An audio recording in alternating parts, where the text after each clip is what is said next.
তারপরে সবচেয়ে বড় কথা হলো যে জনগণ আছে। এবারের নির্বাচনটা অনেক দিক দিয়ে কিন্তু ব্যতিক্রমী এবং অনেক বৈশিষ্ট্য সম্পন্ন। আমরা দেখব যে ভোট হয়ে যাওয়ার পরেও কিন্তু কেন্দ্রের মধ্যে আশেপাশে মানুষের ভিড় থাকবে, তার নির্বাচনের ফল পর্যন্ত অপেক্ষা করবে। এখন যুক্ত হব বার্তা কক্ষে, সেখানে আছেন আমাদের সহকর্মী মারুফা রহমান, আর তার সঙ্গে এবং তিনি আমাদেরকে জানাবেন বার্তা কক্ষ কিভাবে কাজ করছে এবং তার কাছে কি তথ্য রয়েছে। মারুফা। পদ্মা, আপনাকে ধন্যবাদ। আমরা সারাদিন ব্যাপী বিভিন্ন আসলে তথ্য দিচ্ছিলাম। বেশ কয়েকটি সারা দেশে বেশ কয়েকটি জায়গায় কিছু বিচ্ছিন্ন ঘটনা ঘটেছে। আপনি দেখছিলেন যে বিপুল সংখ্যক অপ্রাসঙ্গিক অর্থের কথা আমরা দেখেছি, কোথাও কোথাও গোলা বারুদ তৈরির বিষয়টিও দেখেছি। তবে মোটা দাগে এটিকে বিচ্ছিন্ন ঘটনা বলা যায়। এখন পর্যন্ত অন্যান্য নির্বাচনগুলোতে আমরা যেরকম দেখেছি সেই ম্যাসিভ কোনো কিছু এখনো পর্যন্ত আমাদের চোখে পড়েনি। আর যদি নির্বাচনের কথা বলি, এবারে মোট 51টি দল অংশ নিচ্ছে, যেখানে হাড্ডাহাড্ডি লড়াই হবে প্রধান দুটি জোটের সাথে, বিএনপি জোট এবং জামায়াত জোট। এবং সবচেয়ে বেশি সংখ্যক ভোটার যেহেতু এবার অংশগ্রহণ করছে, কাজে এই নির্বাচন কেন্দ্রিক গণঅভ্যুত্থান পরবর্তী সময় সব মিলিয়ে কৌতূহলটি আসলে অনেক বেশি। তো আমাদের সঙ্গে এই মুহূর্তে আরও বেশ কিছু তথ্য যুক্ত করতে আমাদের সঙ্গে যুক্ত হয়েছেন জাতীয় প্রেস ক্লাবের সভাপতি এবং দৈনিক কালের কণ্ঠের সম্পাদক জনাব হাসান হাফিজ। আপনাকে স্বাগত জানাচ্ছি।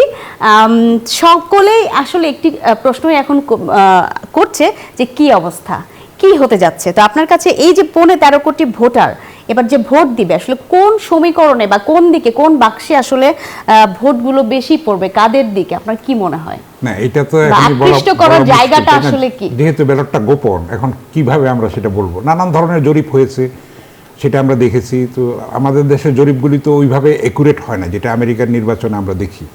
তা আমরা অপেক্ষা করব। এটা বিশাল একটা কাজ, বিশাল একটা কর্মযজ্ঞ।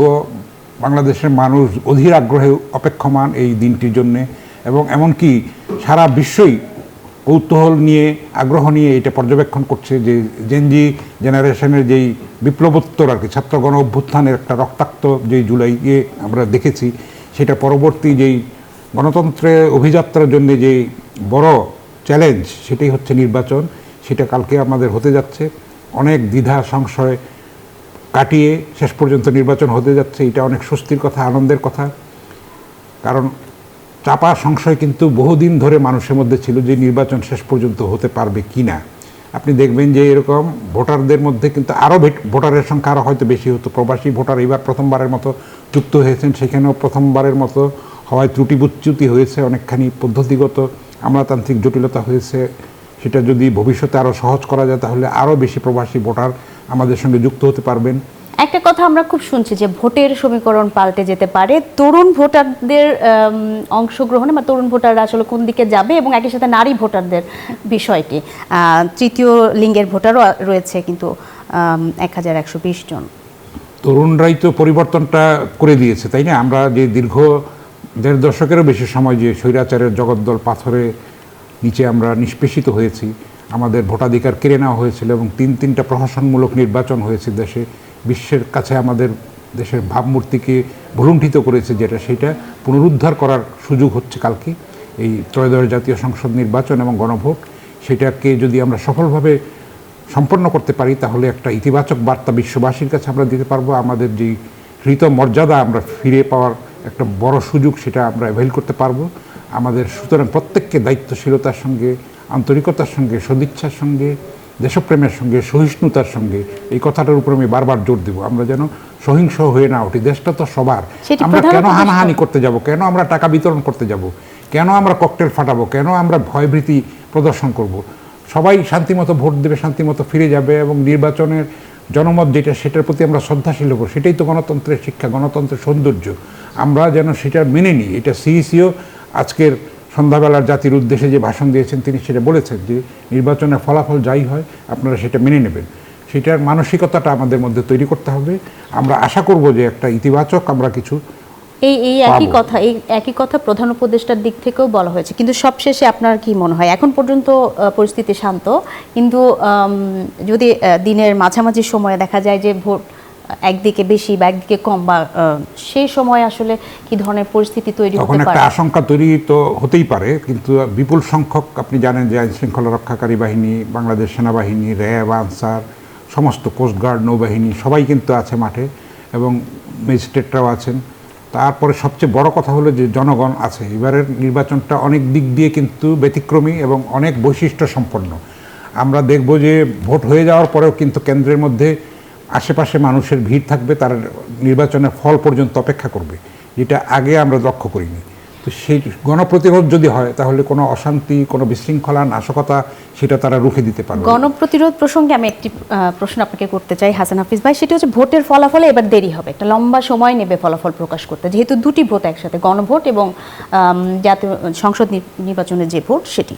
তো এই যে লম্বা সময়টুকু, এইটুকু সময়ে আসলে আপনার কি মনে হয় যারা প্রার্থীরা তারা কেমন আচরণ করবে, দলগুলো কেমন আচরণ করবে, সমর্থকরা আসলে কতখানি ধৈর্য, সেখানে সহিষ্ণুতার ব্যাপারটা আসে, তার ধৈর্যের ব্যাপারটা আসে, অপেক্ষা করার মানসিকতার একটা ব্যাপার আছে। সেখানে ইসি থেকে বলা হয়েছে, নির্বাচন কমিশন বলেছে যে ফলাফল শুক্রবারে তারা আনুষ্ঠানিকভাবে দিতে পারবে। আমরা তো দেখি পার্শ্ববর্তী দেশ ভারতে কিন্তু নির্বাচনের ফল হয় অনেক দেরিতে, গণনাই হয় 1-2 মাস পরে। তা আমরা তো অধৈর্য হয়ে যাই।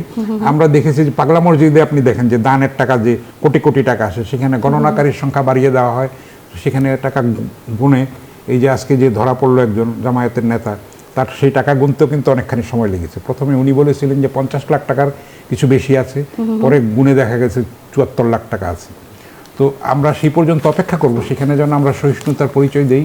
রাজনৈতিক দলগুলির নেতাদের সেখানে দায়িত্ব তাদের কর্মীদেরকে বোঝানো, একটা মানে সমঝোতামূলক শান্তিপূর্ণ সহাবস্থান যেন হয়। আরেকটি বিষয় নিয়ে প্রধান উপদেষ্টা সহ সকলেই বলেছে, এবং আমরা এখন সোশ্যাল মিডিয়ার যুগ, এই সময়টুকুর মধ্যে আসলে গুজবের ডানা, ভয়ঙ্কর একটা রিস্ক আছে, ডালপালা মেলার আসলে বেশি একটা ঝুঁকি রয়েছে। এটি আসলে কিভাবে মোকাবেলা করা হবে? রাষ্ট্রের আসলে প্রস্তুতি কি? রাষ্ট্রের প্রস্তুতি যতটা ছিল দরকার সেটা ততটা হয় না। ক্যাপাসিটি বিল্ডিংটা আমরা সচেতনতার কথা বলা হয়েছে, কিন্তু তারপরে সাইবার বুলিং, সাইবার যে ক্রাইমগুলি সেগুলো ফেস করা, এআই নির্ভর যে ধরনের ছবি বানানো যায়।